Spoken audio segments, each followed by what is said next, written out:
شعر سنیے، ہے جانے عالم شافع روزے جزا، ہے جانے عالم شافع روزے جزا کو دیکھ کر وقت میں ہے اہل محشر، مصطفیٰ کو دیکھ کر ان کی یادوں سے مہبتی، نیند آئی ایک شب جاگ اٹھا تھا وقت پھر نور خدا، جاگ اٹھا تھا وقت پھر نور خدا کو دیکھ کر۔ آنے والا سے اتنا اچھا ہے، اتنا اچھا، ابھی تک جو آپ کو ہم دادا کہہ رہے ہیں، اگر اس شعر پر آپ کچھ نہیں بولے تو ہم آپ کو کچھ بھی کہہ سکتے ہیں، ہے کہ نہیں؟ شعر ہی اتنا اچھا ہے، جو عاشق ہے وہ سبحان اللہ اس شعر پر بولتے ہیں۔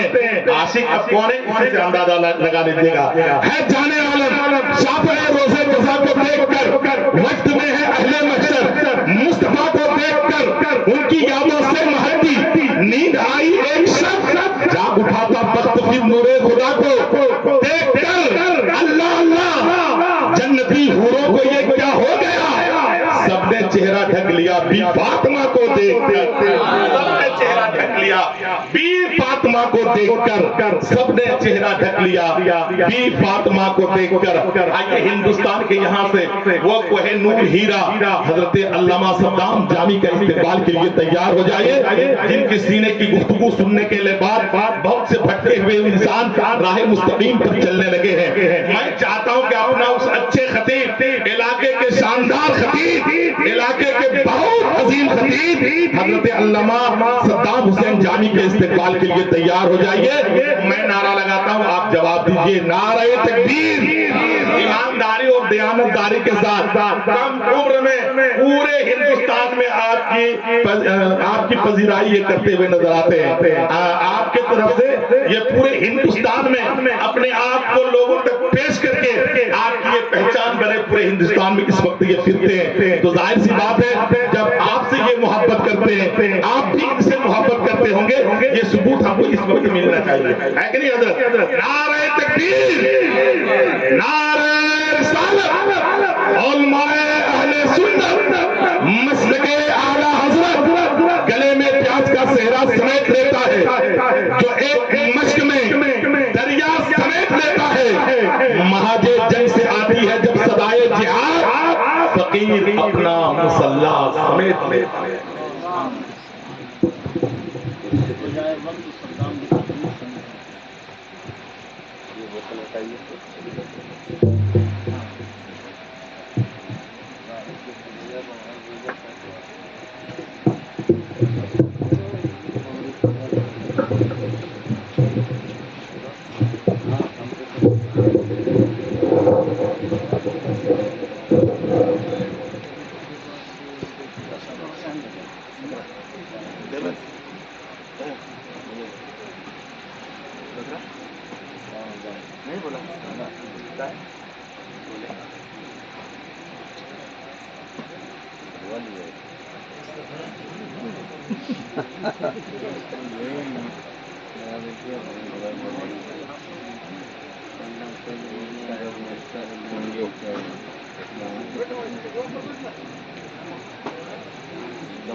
السلام علیکم ورحمۃ اللہ تعالی وبرکاتہ۔ نحمده ونصلی علی رسوله الکریم، اما بعد، اعوذ باللہ من الشیطان الرجیم، بسم اللہ الرحمن الرحیم، کل نفس ذائقۃ الموت، صدق اللہ العظیم وصدق رسولہ النبی الامین المتین الکریم، ونحن علی ذلک لمن الشاہدین والشاکرین والحمد للہ رب العالمین۔ غوث اعظم و من بے سر و ساما مدد، قبلہ دی مدد، کعبہ ایما مدد، قادریم نعرہ یا غوث اعظم میں ظلم، رمز شیخ احمد رضا قطب عالم میں ظلم، بلغ العلا بکمالہ، کشفت الرجا بجمالہ، حسنت جمیع خصالہ، صلو علیہ وآلہ۔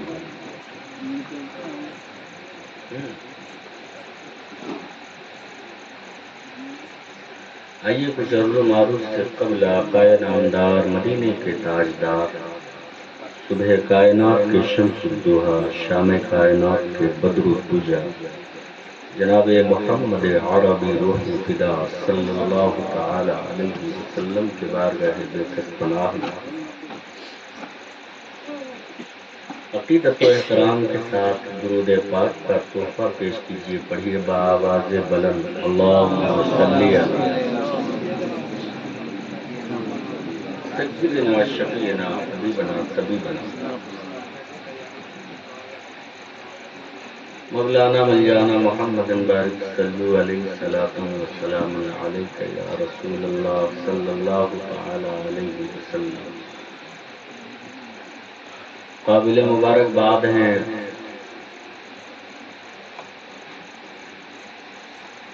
جناب عباس صاحب اور ان کے گھر کے تمام افراد جنہوں نے ایصال ثواب کے غرض سے اس بزم پاک کا انعقاد کیا. دعا کرتا ہوں رب قدیر کی اس پاک مجلس کو قبول فرما. جتنے لوگوں نے شرکت کی ہے میرے مالک کی سبوں کی حاضری قبول فرما. علماء اہل سنت کی ایک لمبی فہرست ہے جن میں سے بعض لوگوں کو آپ نے سنا اور جو باقی ہیں ان سے بھی آپ سماعت کریں گے انشاءاللہ. علاقے کے مقتدر علماء کرام کی حاضری ہوئی ہے. مجھ سے بیشتر شاعر اہل سنت جناب حبیب اللہ نوری سے آپ نے چھوٹے لب و لہجے میں نبی کی نعت سماعت کی. بڑے ہی سنجیدگی سے نبی کی نعت پڑھنے والے حضرت رفیق انجم سے آپ نے نعت پاک مصطفیٰ سماعت کی. نقیب اجلاس حضرت مولانا مختار صاحب قبلہ مدث اللہ العالی سے آپ سن بھی رہے ہیں اور رشتہ داری بھی نبھا رہے ہیں. حضرت مولانا رضوان صاحب فیض العلوم کے دارالمطالعہ سے اب تک وہ فن جو انہوں نے دوران ماشاء اللہ ابھی جن کا نام لے رہا تھا وہ محترم شاعر جناب عظمت رضا بھاگلپوری پورے ہندوستان میں اس وقت سنے جا رہے ہیں اور بڑی تیزی کے ساتھ سفر کر رہے ہیں. اللہ سلامت رکھے اور بدنظری سے محفوظ فرمائے. تو آپ ان سے سماعت کریں گے. توجہ کے ساتھ سنیے. جو محسوس ہو کہ ہم حضور کی مجلس میں بیٹھے یہ ہمارے لیے ذریعہ نجات ہے. کیا ہے؟ ذریعہ نجات ہے. حضور کی مجلس میں بیٹھنا, حضور کا نام لینا, حضور پہ درود پڑھنا یہ ہمارے لیے ذریعہ نجات ہے. حضور کی مجلس میں بیٹھ کر اللہ کی پاکی بیان کرنا, اللہ اللہ کا رٹ لگانا, وحدہ لا شریک کی کبریائی بیان کرنا یہ ہمارے لیے ذریعہ نجات ہے. ان مجلسوں کا آپ خیال کریں. اس میں بیٹھے تو مہذب انداز میں بیٹھیں اور مہذب انداز میں بیٹھ کر سرور کونین کے جانب لو لگائے رہے. اس لیے کہ قیامت والا دن ہوگا. یہی محبت ہے جو محبت کام آئے گی. قیامت والا دن ہوگا. علماء سے آپ نے سن رکھا ہے کہ کوئی کسی کا کام آنے والا نہ ہوگا.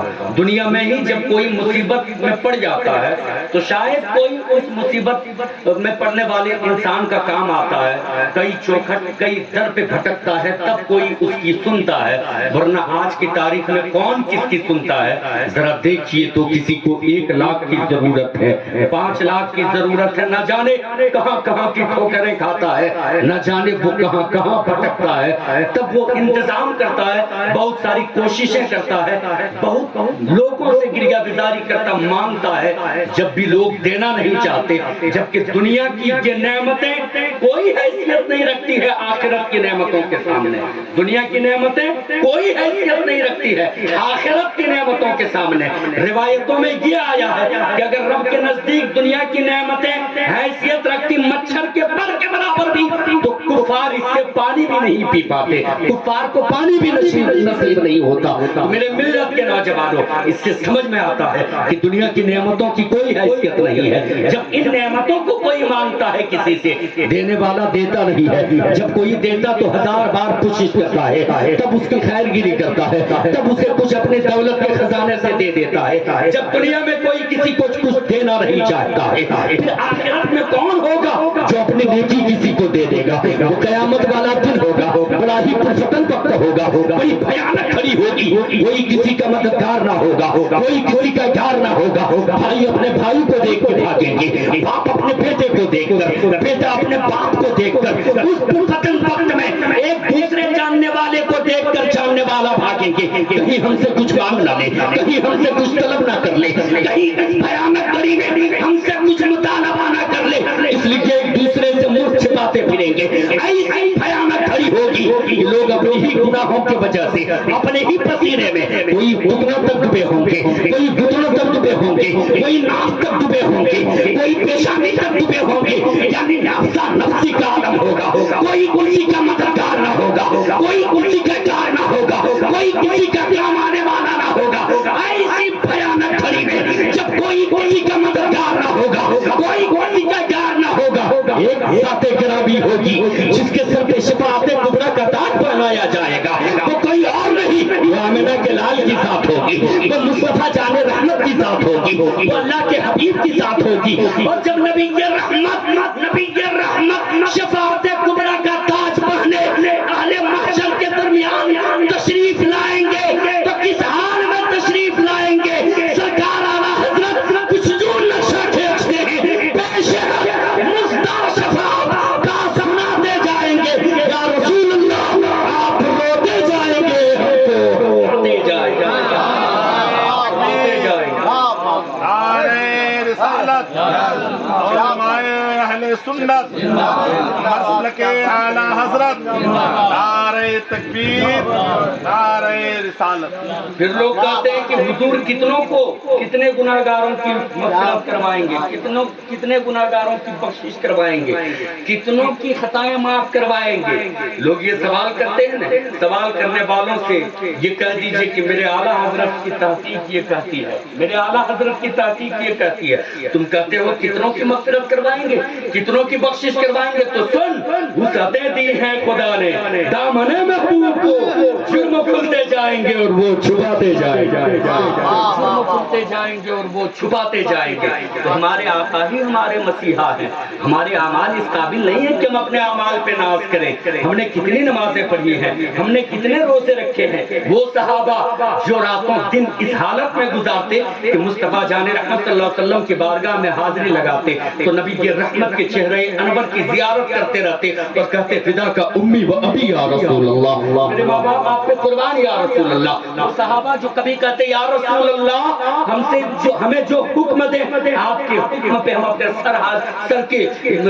ہم اپنے خون کے آخری قطرات تک بہانے کو حاضر ہیں یا رسول اللہ علیہ السلام، ہم اپنے سروں کے نذرانے آپ کے قدموں میں پیش کرنا چاہتے ہیں، آپ حکم دیں۔ ایسی محبت کرنے والے حضور تھے وہ صحابہ جن کی راتیں کچھ ایسی گزرتی کہ آج تو ہم سوتے ہیں بستر استراحت میں چین کی نیند لیتے ہوئے، لیکن صحابہ ایسی زندگی گزارتے کہ راتیں گزر جاتی، وہ سجدہ مکمل نہیں کر پاتے، سجدوں میں راتیں گزار دیتے، اور جب صبح کی سفیدی نمودار ہوتی وہ اللہ کی بارگاہ میں ہاتھوں کو دراز کر کے کہتے میرے مالک ہم نے تیرا حق ادا نہیں کر پایا، ہم نے سجدہ مکمل نہیں کر پایا۔ اللہ اکبر، جن کی عبادتیں ایسی تھی کہ جن کی عبادتوں کا جواب نہیں، ریاستوں کا جواب نہیں، کعبے کا طواف کا جواب نہیں، جن کی قرآن کی تلاوتوں کا جواب نہیں، مصطفیٰ جان رحمت صلی اللہ علیہ وسلم کے قدموں میں جا کے اپنے جانوں کو نشاور کرنے کی کہتے ان قولوں کا جواب نہیں۔ میرے ملت کے نوجوانوں، وہ صحابہ جو حضور سے اس طرح سے پیار کرتے، اس طرح سے محبت کرتے کہ ان کی عبادتیں بے مثال، ان کی ریاستیں بے مثال، پھر بھی وہ اپنی عبادتوں پہ ناز نہیں کرتے، وہ بزبان حال یہی کہا کرتے نہ طاعت پر، نہ تقوی پر، نہ زہد و اتقا پر ہے، ہمارا ناز جو کچھ ہے بس محمد مصطفیٰ پر ہے، ہمارا ناز جو کچھ ہے بس محمد مصطفیٰ پر ہے، ہمارا مسیحا ہمارے حضور ہیں، ہمارے پاس اپنے کچھ نہیں ہے، لیکن حضور کو اللہ نے اتنا دیا ہے کہ ہمارے پاس کوئی کمی نہیں رہی ہے کہ ہم بھی حضور کے غلام ہیں، کہ ہم بھی حضور کے غلام ہیں۔ تو آپ ان مجلسوں کا خیال کیا کریں. ہم نے قرآن کی ایک آیت پڑھی کلو نفس ذائقۃ الموت, ہر ذی روح کو موت کا مزہ چکھنا ہے, ہر جاندار کو موت کا مزہ چکھنا ہے. آپ نے جنم لیا آپ کو مرنا ہے, ہم نے جنم لیا ہمیں مرنا ہے. کائنات کا یہ نظام ہے, ہر ذی روح کو موت کا مزہ چکھنا ہے. یہ قرآن تھیوری ہے, پریکٹیکلی آپ دیکھا کرتے ہیں. کل تک جو آپ کے بھائی تھے آج نہ رہے, توجہ کے ساتھ سنیے. کل تک جو آپ کے چچا تھے آج نہ رہے, کل تک جو آپ کے گھر والے تھے آج نہ رہے, کل تک جو آپ کے خاندان والے تھے آج نہ رہے. ہر روز کسی نہ کسی کی ڈولی ہوتی ہے, ہر روز کوئی نہ کوئی سفر آخرت کرتا ہے, ہر روز کوئی نہ کوئی دنیا کو چھوڑ کر جاتا ہے, ہر روز کسی نہ کسی کی روح قفس اوسری سے پرواز ہوتی ہے, ہر روز کسی نہ کسی کی روح جسد خاکی سے پرواز ہوتی ہے, ہر روز کوئی نہ کوئی سفر آخرت کرتا ہے.